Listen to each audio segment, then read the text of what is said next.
Hi friend, welcome back to my channel to a new blog. আমি মাম্পি আর তোমাদেরকে মাম্পি নাকি ওয়ার্ল্ডে খুব খুব খুব স্বাগত। দেখতেই পাচ্ছ সকাল সকাল বেরিয়ে পড়েছি।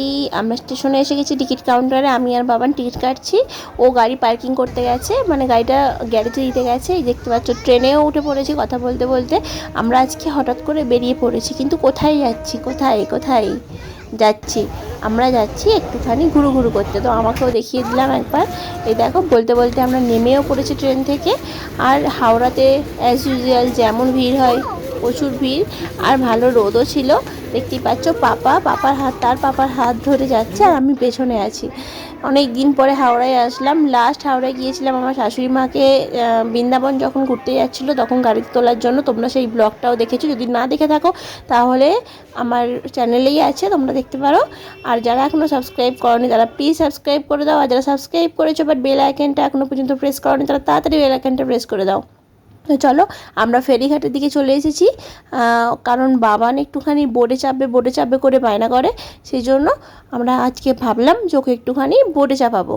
তো দেখতেই পাচ্ছ, ও তো প্রচণ্ড মজা পাচ্ছে যে ও ফার্স্ট টাইম বোটে চাপে। ফার্স্ট টাইম না, ও আগেও চেপেছে। যখন ওর ছোটোবেলায় বড় গাছেরই পুজো দিতে যাওয়া হয়েছিল, তখন ও গিয়েছিল লঞ্চে করেই, কিন্তু তখন তো ও বড্ড ছোটো, একদম পুজো শোনা ছিল। তো সেই জন্য তখন এর কথা আর কিচ্ছু মনে নেই। আর সেইভাবে তো গঙ্গা পার হওয়া হয় না, নদী পার হওয়া হয় না, কারণ সেইভাবে আমাদের আত্মীয় স্বজন নদী ওপারে নেই, আছে কিন্তু ওইভাবে ও সঙ্গে সেইভাবে যাওয়া টাওয়া হয়ে ওঠেনি। দেখতেই পাচ্ছ, বলার কিছু নেই। কি দেখাতেও চেষ্টা করছি আমি। অসম্ভব ভালো লাগছিল এরকম একটা আকাশ, ঝকঝকে তকতকে একটা আকাশ, রোদ ঝলমলে আকাশ, সঙ্গে এরকম ব্রিজ, সঙ্গে পেয়ারা মাখা। তোমরা কে কে পেয়ারা মাখা খেয়েছো কমেন্ট করে জানিও। খুব ভালো লাগে, পেয়ারা খেতে ভালো লাগে। পেয়ারা মাখা আমি কোনোদিনও খাইনি, সেই জন্য ভাবলাম যে ট্রাই করে দেখি। খুব একটা হেভি কিছু লাগছিল না, খুব খারাপও লাগছিল না, আবার খুব ভালো লাগছিল না। এমনি পেয়ারা কে একটুখানি আচার টাচার দিয়ে যেমন হয় সেরকমই লাগছিল। তো পেয়ারা মাখা খেতে খেতেই আমাদের লঞ্চ এসে গেছে, যে ওঠার জন্য দেখতেই পাচ্ছ তাড়াহুড়ো করে উঠে পড়েছি, কিন্তু খাবারটা শেষ হয়নি এখনও। বসে খাচ্ছিলাম আর একটুখানি ক্লিপিংস তুললাম। আর ভাবলাম তোমাদের সঙ্গে একটুখানি শেয়ার করি, কারণ জলটাকে আমার খুব ভয় লাগে, আবার খুব ভালোও লাগে। আর ভয় লাগে তার কারণ হচ্ছে আমি সাঁতার জানি না। আর ভালো লাগে কারণ না, অন্য রকমের ফিলিংস হয়, কিন্তু প্রচণ্ড ভয় লাগে। ছোটোবেলা থেকে আমার বাপি মা অনেকবার আমাকে সাঁতার শেখানোর চেষ্টা করেছে, কিন্তু তারা পুরোটাই সব সময় বিফল হয়েছে। কারণ আমি সাঁতার তো করতামই না, মানে শিখতে চাইতাম না। উল্টে ভয়েতে আমি বাপিকে জড়িয়ে ধরতাম, গলা জড়িয়ে ধরতাম, মানে বাপিকেই ডুবিয়ে দেওয়ার চেষ্টা করতাম আর কি, এরকম। তো সেই জন্য আমাকে আর শেষ পর্যন্ত সাঁতার শিখে উঠতে পারেনি, সাঁতার আমার আর শেখা হয়নি। দেখো, গল্প করতে করতে এপারে এসেও গেছি। তো আমরা কোথায় আসলাম এটা কিন্তু এখনও পর্যন্ত তোমাদেরকে আমি বলিনি।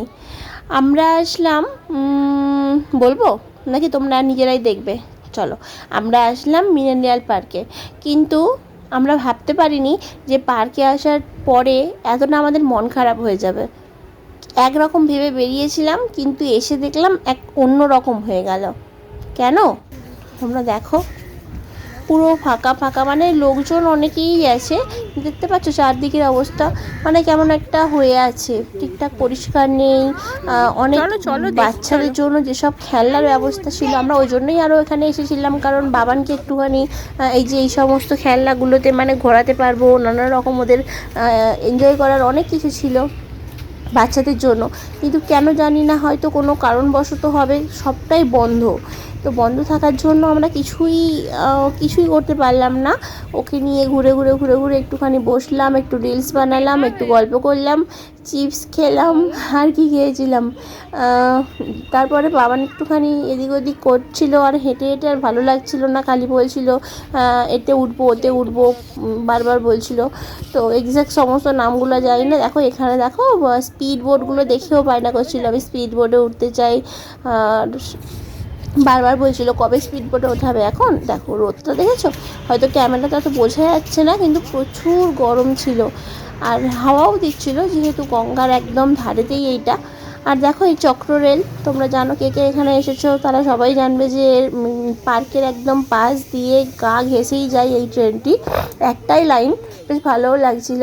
আর দেখো ওইগুলো বন্ধ, কিন্তু কিছু বাচ্চা ওরা নিজেদের মতো করে করছিল। শেষে অবশেষে এতে আমরা বাবানকে একটুখানি বসিয়েছি, তো প্রচুর মজা পেয়েছে। কিন্তু তারপর বৃষ্টি এসে গেছিলো, গুড়ি গুড়ি বৃষ্টি পড়ছিল বলে আমরা আর দেরি করিনি, ওখান থেকে বেরিয়ে পড়েছি। দেখতেই পাচ্ছ বাবান ছুটে ছুটে যাচ্ছে।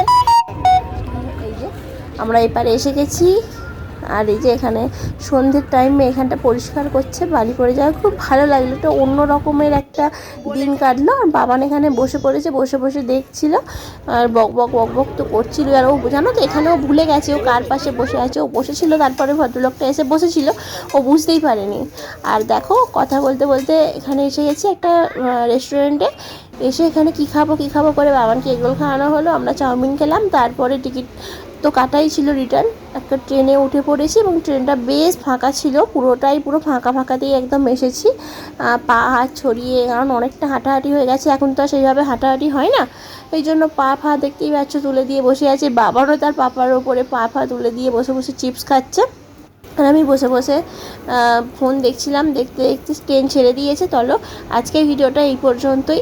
যদি কিছু ভালো লেগে থাকে প্লিজ লাইক শেয়ার কমেন্ট করে দিও। চলো আবার দেখাবো অন্য কোনো দিন অন্য কোনো ব্লগে। আজকের মতো টাটা, সবাই খুব ভালো থেকো, টাটা।